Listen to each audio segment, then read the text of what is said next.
ഒരിടത്തൊരിടത്ത് ഒരു മുത്തശ്ശി ഉണ്ടായിരുന്നു. മുത്തശ്ശി ഒറ്റയ്ക്കായിരുന്നു വീട്ടിൽ താമസിച്ചിരുന്നത്.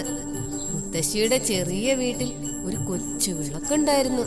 മുത്തശ്ശി ഇടയ്ക്കിടയ്ക്ക് വെറുതെ വിളക്കിനോട് ഓരോന്ന് സംസാരിച്ചിരിക്കും. ഒരു ദിവസം മുത്തശ്ശി ദൂരെ പോയ തക്കം നോക്കി ഒരു കള്ളൻ വീട്ടിൽ കയറി.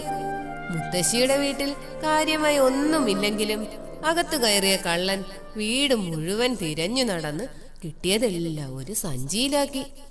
അപ്പോഴാണ് മുത്തശ്ശി തിരികെ എത്തിയത്. വീട്ടിനുള്ളിൽ അനക്കം കണ്ടതും മുത്തശ്ശിക്ക് കാര്യം പിടികിട്ടി. ഇനിയിപ്പോ എന്തു ചെയ്യും? ഉടനെ മുത്തശ്ശിക്കൊരു ബുദ്ധി തോന്നി. മുത്തശ്ശി ഉറക്കെ വിളിച്ചു ചോദിച്ചു, പൊൻവിളക്കേ, ഇന്ന് എന്തു പറ്റി? നീ എന്തേ ഒന്നും മിണ്ടാത്തത്? ഞാൻ വന്നത് അറിഞ്ഞില്ലേ? മുത്തശ്ശിയുടെ ചോദ്യം കേട്ട് അകത്തിരുന്ന കള്ളൻ അമ്പരന്ന് ചുറ്റും നോക്കി.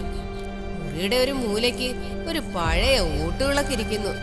കള്ളൻ ചിന്തിച്ചു, ഇതാണോ മുത്തശ്ശിയുടെ പൊൻവിളക്ക്? അവൻ അതിശയത്തോടെ നോക്കി. മുത്തശ്ശി വീണ്ടും പറഞ്ഞു, അല്ല, നീ എന്താ പിന്നെയും ഒന്നും മിണ്ടാത്തത്? ഇത് പതിവുള്ളതല്ലോ. വീട്ടിൽ കള്ളന്മാർ ആരെങ്കിലും കയറിയോ പൊൻവിളക്കേ? മുത്തശ്ശി വിളിച്ചു ചോദിച്ചു. അതു കേട്ട് കള്ളൻ വിചാരിച്ചു, ഷെടാ, ഇതിനി വല്ല അത്ഭുത വിളക്കുമാണോ?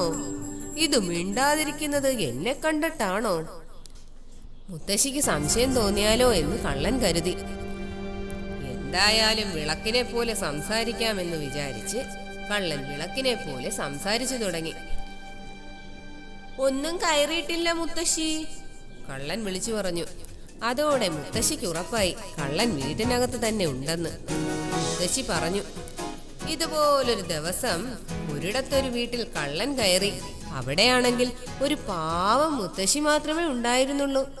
കള്ളനെ കണ്ട് മുത്തശ്ശി എന്താ ചെയ്തതെന്നറിയുമോ എന്ന് വിളക്കിനോട് ചോദിച്ചുകൊണ്ട് മുത്തശ്ശി ഉറക്കെ നിലവിളിച്ചു, അയ്യോ, ഓടി വരണേ, കള്ളൻ കയറിയേ, ഓടി വരണേ.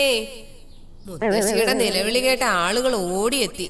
കള്ളൻ വീട്ടിൽ നിന്നും ചാടി ഇറങ്ങിയെങ്കിലും ചുറ്റിലും നിന്നും ഓടിയെത്തിയ ആളുകൾ അവനെ പിടികൂടി.